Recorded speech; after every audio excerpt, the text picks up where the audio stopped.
patrouille, j'ai pas peur du mot, du monde occidental par rapport au monde arabo-musulman, parce que les gens, quoi qu'on dise tout le temps qu'il ne faut pas mélanger et tout avec n'importe quoi, il y a une sorte de peur, de même qu'il y a une peur énorme de l'Occident dans le monde arabo-musulman. Donc c'est peut-être un choc d'inculture plutôt qu'un choc de culture. C'est vrai, mais enfin ça revient au même. Bon, donc il y a un contexte qui ne facilite pas la compréhension de stratégies de pays tout à fait différents, comme l'Iran, la Perse, l'Iran, comme on veut. Alors par rapport à ça, il me semble que c'est un pays qui est très nationaliste, mais je répète que le monde entier l'est, à part l'Europe de l'Ouest. Il n'est pas plus nationaliste que l'Amérique ou la Chine, en fait, mais il l'est beaucoup.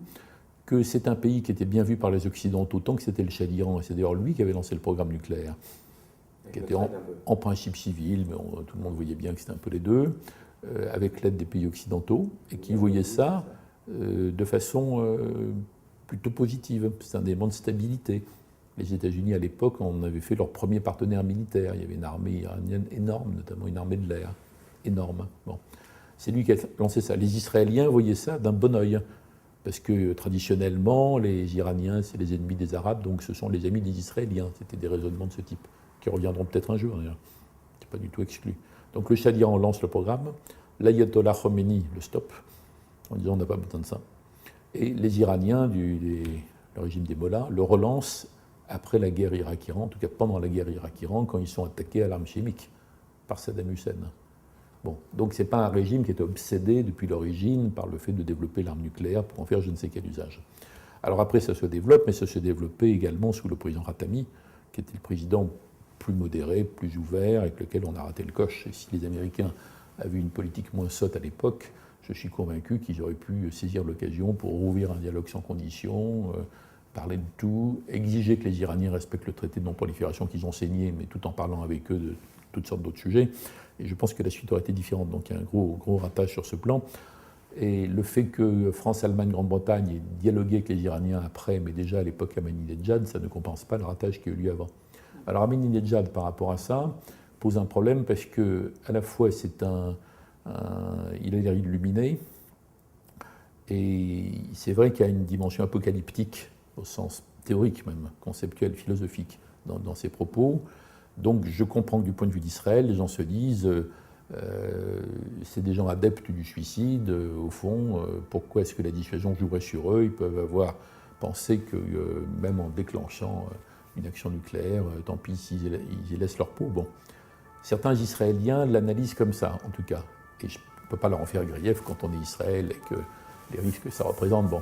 Mais ce n'est pas forcément la seule explication, c'est peut-être pas la bonne explication, il y a aussi une explication plus politique. On peut voir Ahmadinejad comme un politicien assez malin, qui s'est fait élire par les déshérités de Téhéran et d'Iran, qui ne peut pas tenir ses promesses sociales et qui périodiquement prend des positions en flèche, en s'en prenant à Israël, en menaçant Israël. Alors évidemment, les Soviétiques menaçaient l'Amérique menaçait les Soviétiques pendant la guerre froide, et puis même chose avec la Chine, mais ça n'est pas la même dimension terrible et émouvante. Mais certains bons spécialistes de l'Iran disent qu'il ne faut pas tomber dans le piège comme ça au premier degré. Il fait ça parce que ça détourne l'attention des problèmes internes. Les Occidentaux sont épouvantés, horrifiés, et ça permet à Ahmadinejad de dire, vous voyez, c'est moi le vrai leader, le vrai défenseur du monde musulman, tous ces régimes arabes sont aplatis devant les États-Unis. Bon. Donc il y a un jeu de ce type, un peu comme quand Le Pen trouvait qu'on ne parlait plus assez de lui, donc il sortait une phrase un peu provocante pour aussitôt provoquer des protestations qui le renflouaient, quoi, en quelque sorte. Alors, évidemment, comme on ne peut pas être sûr, il ne faut pas non plus prendre de risques. Mais en tout cas, moi, je suis convaincu qu'il pourrait y avoir une politique occidentale plus astucieuse par rapport à l'Iran. Je crois que la politique américaine manichéenne d'ostracisation, l'axe du mal, on ne leur parle pas, tout ça, bon, je pense que c'est une politique sotte qui ne sert pas nos intérêts, que ça rend service à Ahmadinejad, en réalité. Et moi, je suis tout à fait favorable à une autre politique proposée par d'autres grands responsables politiques américains, notamment les membres de la commission Baker-Hamilton, il y a maintenant 1 an et demi, à peu près.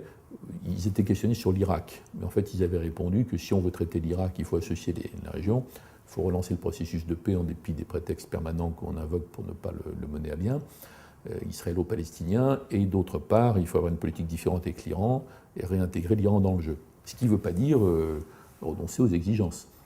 Mais un des autres méfaits conceptuels de l'administration Bush, c'est qu'ils ont fait passer l'idée dans tout l'Occident qu'on ne parlait pas à ses ennemis.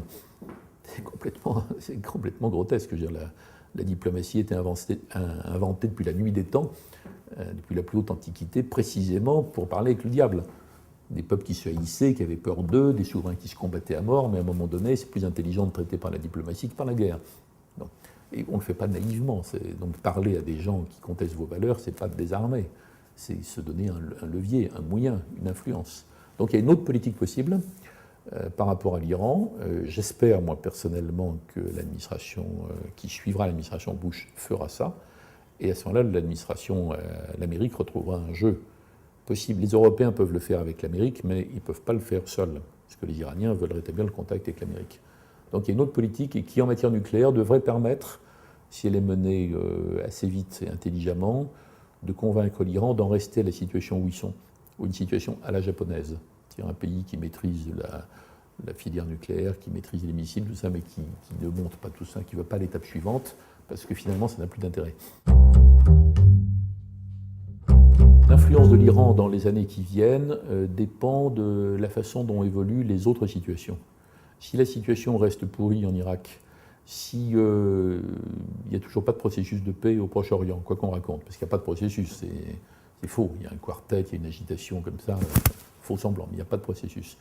Si ça reste comme ça, c'est vrai qu'il y a une sorte d'insatisfaction permanente dans le monde arabe, une sorte d'énervement ou d'agressivité du monde arabe par rapport aux dirigeants arabes qui ne font rien, et ça donne des éléments à la propagande, d'une part vraiment terroriste, du genre Al-Qaïda ou résidus d'Al-Qaïda, ou les cellules qui s'inspirent d'Al-Qaïda, même s'il n'y a plus de coordination centrale. Ça leur donne des arguments tous les jours, la Palestine, tout ça, l'Irak. Et puis ça permet à certains Iraniens d'essayer de jouer de la carte chiite, comme on dit. Mais moi, je ne prends pas cette analyse au pied de la lettre, parce que j'ai le souvenir que pendant la guerre Irak-Iran, les chiites d'Irak, ils ont combattu les Iraniens. Et les Arabes d'Iran, ils ont combattu les Irakiens. Donc il y a une dimension nationale aussi, nationaliste. Donc c'est un peu trop simplé de dire oh là là, c'est terrible, il y a Ahmadinejad, et puis il y a des tentacules chiites dans tous les coins, et contrôle le Hezbollah, le Hamas, la moitié de Bahreïn, et Dubaï, et je ne sais quoi. Bon, ça me paraît un peu simplé comme vision, c'est plus compliqué que ça. Mais alors qu'en revanche, imaginons une politique américaine différente. Imaginons que les Israéliens retrouvent un nouveau Rabin, qui est le culot, le cran, le courage, l'audace de relancer un processus, que les Israéliens acceptent d'ailleurs en majorité. Ça fait maintenant 10 ans qu'il y a plus de 60% des Israéliens qui acceptent qu'il y a un État palestinien. Si un processus comme ça est lancé, ça déstabilise complètement tous les anti-occidentaux de la région. Si les Américains réussissent enfin en Irak, non pas à régler la question militaire, ce n'est pas celui de militairement, mais à trouver l'accord entre sunnites et chiites, qu'ils n'ont pas trouvé, qu'ils auraient dû négocier tout de suite au début, enfin, s'ils bougent sur ce point avec une diplomatie plus astucieuse.